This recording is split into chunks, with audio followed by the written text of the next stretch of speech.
La citadelle de Lille abrite encore, 3 siècles et demi après son édification, un corps d'armée de 900 hommes. Et les Lillois aiment se promener auprès de ces remparts, magnifiquement conservés et entourés de verdure. Mais elle n'est pas le seul point de rencontre incontournable à Lille.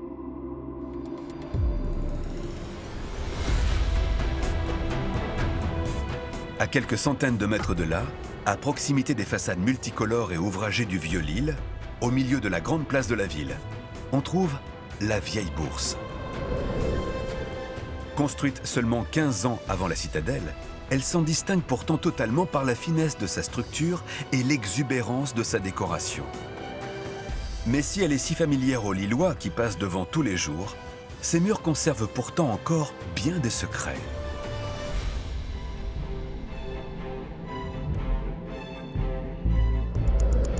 D'où vient l'harmonie des proportions du bâtiment? Quelles règles méconnues ces bâtisseurs ont-ils respectées pour créer un lieu aussi beau et équilibré?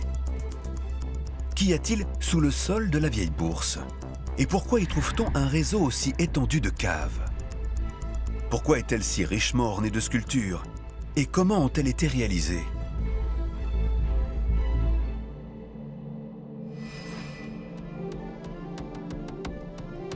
Mais surtout, première question à poser, pourquoi a-t-elle été implantée ici, précisément, à l'époque de son édification en 1652?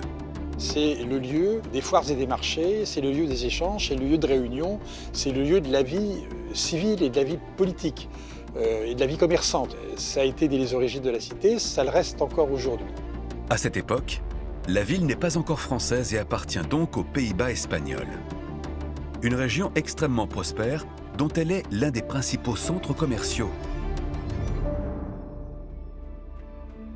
Mais alors que d'autres villes comme Anvers sont dotées d'une bourse depuis longtemps, ce n'est pas encore le cas à Lille. Alors les négociants demandent qu'on en construise une et on charge l'architecte de la ville de dessiner un projet à la hauteur des ambitions de Lille.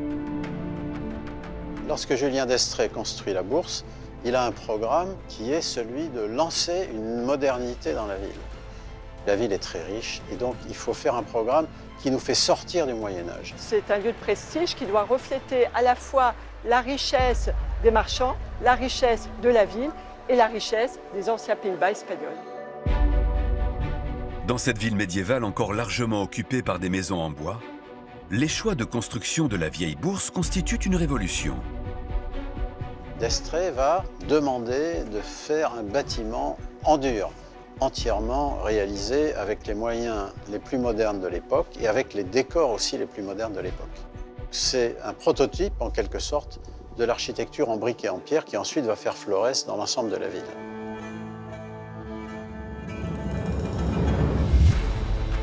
Mais quelle forme donner à ce nouveau bâtiment? Quelle architecture marquera son temps tout en permettant aux négociants d'effectuer leurs transactions en toute tranquillité?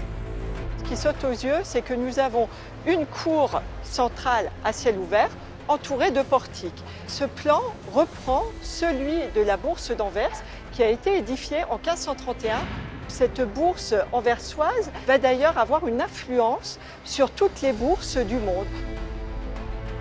Julien d'Estrées s'est-il contenté de copier la bourse d'Anvers pour définir les proportions si harmonieuses du bâtiment?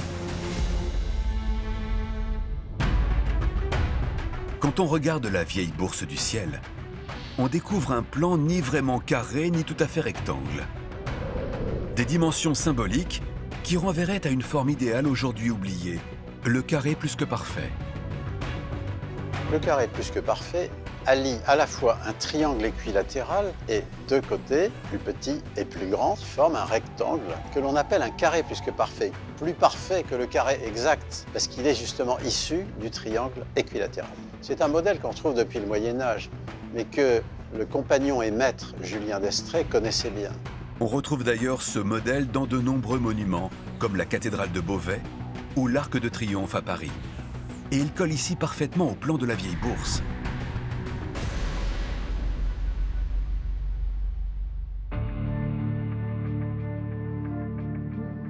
Mais pour Lille, ce choix n'est pas purement esthétique.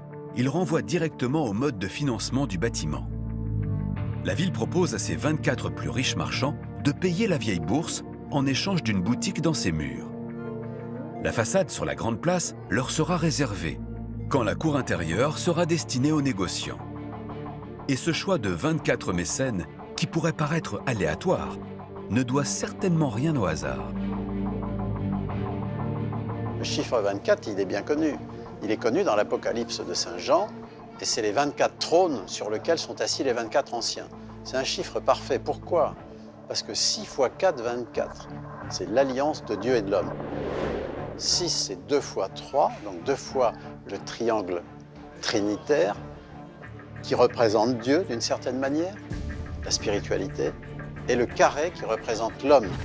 Et donc il y a là une superposition de la spiritualité et de la matière qui est très intéressante.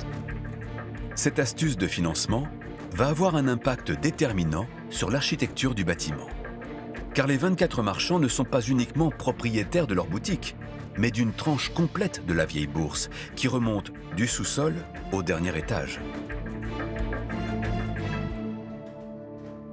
Tout commence donc à la cave, qui a une utilité surprenante.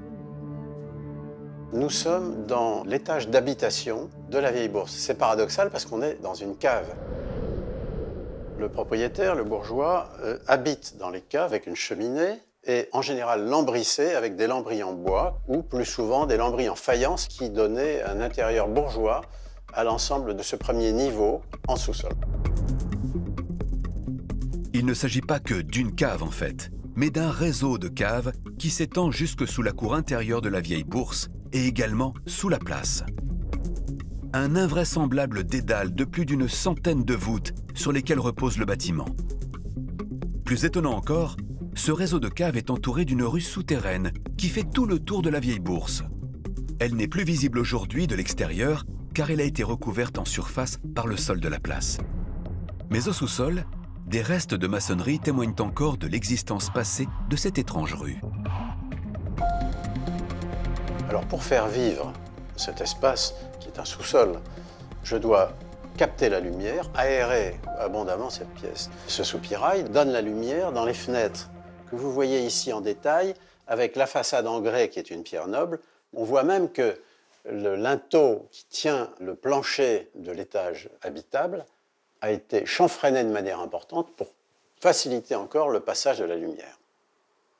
La porte d'entrée fait communiquer la belle pièce principale, chauffée, et les pièces d'eau qui se trouvent sous la grande place, voûtées, avec les aspects sanitaires, les aspects de laverie, de buanderie, etc. Le creusement de ces caves a donné lieu à un imposant chantier qu'on ne soupçonnerait pas en regardant la vieille bourse depuis la place. Plus de 10 000 mètres cubes de terre ont été excavés sur une profondeur de 5 mètres, le niveau de la nappe d'eau qui affleure sous le sol lillois. Il faut s'imaginer ce bâtiment posé sur un radeau de cave. Et c'est à partir de là donc, que le bâtiment va jaillir du sol pour créer la vieille bourse actuelle.